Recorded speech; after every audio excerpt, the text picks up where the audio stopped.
आता कोंबडा ओरडू शकत नाही आणि त्यामुळे त्यांच्या तळपायाची आग मस्तकात गेलेली आहे आणि म्हणून ठरवलं की आपल्या लोकांशी जाऊन बोललं पाहिजे। समोर जे आंदोलन करतायत त्याही भावांना माझी विनंती आहे, अरे तुम्ही चुकीचा पायंडा पाडायला लागलाय। कुणासाठी तुम्ही आंदोलन करताय? कसलं आंदोलन करताय? अरे जर समाजाचं आंदोलन असतं, आम्ही सरकारचा विचार केला नसता, आम्ही तुमच्या बाजूने ठामपणे उभं राहिला असतो। आज जे मार्करवाडीतून जे आंदोलन उभा करताय ना, हे सरंजाईशाही, हे मोहिते असतील, हे पवार असतील, यांना वाटतंय की आम्हीच या लोकांना गुलाब बनवून आम्हीच इथले राजे आहोत लोकशाहीतले सुद्धा। अरे डॉक्टर बाबासाहेब आंबेडकर साहेबांनी जेव्हा संविधान आणलं ना, तेव्हा राजे आणि पोतराजे एका लेवलला आणून बसवले, यामध्ये फरक ठेवला नाही। आणि तुम्ही आता लोकशाहीमध्ये अनेक वर्ष या महाराष्ट्राच्या सत्तेमध्ये ठाण मांडून होता आणि आता तुम्ही बाजूला झाल्यानंतर तुम्हाला वाईट वाटतंय। तुमच्या पोटामध्ये कळा उठतेत, तुमच्या पोटात किती जरी कळा उठल्या तर देवाभाऊ नावाचा डॉक्टर आलाय, चुन्याची गोळी देऊन तुम्हाला बरं करताय। तुम्ही आता टेन्शन घेऊ नका, ईव्हीएमवरती घोटाळा होतोय। अरे माझं 2019ला मी बारामतीमध्ये उभा होतो, माझं डिपॉझिट जप्त झालं, मी भारतीय जनता पार्टीचा उमेदवार होतो। ईव्हीएम मध्ये जर घोटाळा असता तर माझं डिपॉझिट गेलं असतं का? तुम्ही साधा विचार करा, गेलं असतं का सांगा? जरा तरी जवळ आणून चिटकवलं असतं का नसतं?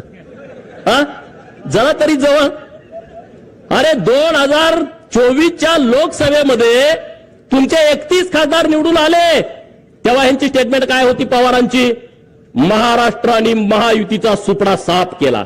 बघा पेपर काढून, बघा युट्यूबवरती बातम्या काढून, महाराष्ट्राची जनता माफ करणार नाही, त्यांनी तुम्हाला हद्दपार केलं।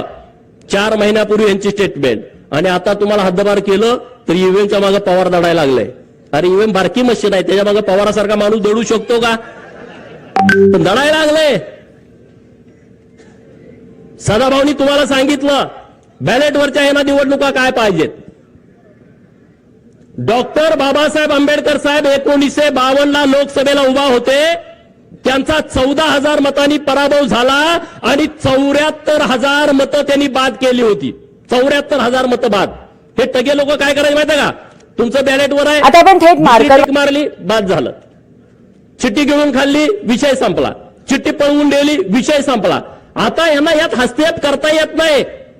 आज हे मीडियामध्ये काय सांगतायत की अमेरिकेमध्ये सुद्धा ईव्हीएम वापरलं जात नाही।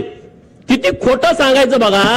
आज देशामधल्या अनेक राष्ट्रांमध्ये ईव्हीएम वरती निवडणुका होत आहेत, त्यामध्ये अमेरिकेमधले काही राज्य आहेत, त्यामध्ये ऑस्ट्रेलिया आहे, त्यामध्ये बेल्जियम आहे, Bulgaria, Switzerland, Canada, Mexico, Argentina, Brazil, Chile, Peru, Venezuela, Namibia, Nepal, Bhutan, Armenia, शेजारचा आपल्या बांगलादेश, आणि याच्यापेक्षा काय, जो राहुल गांधी तुमच्या गावामध्ये येणार आहे त्याच्या आजोळात इटलीमध्ये सुद्धा ईव्हीएम वरती निवडणुका होत आहेत।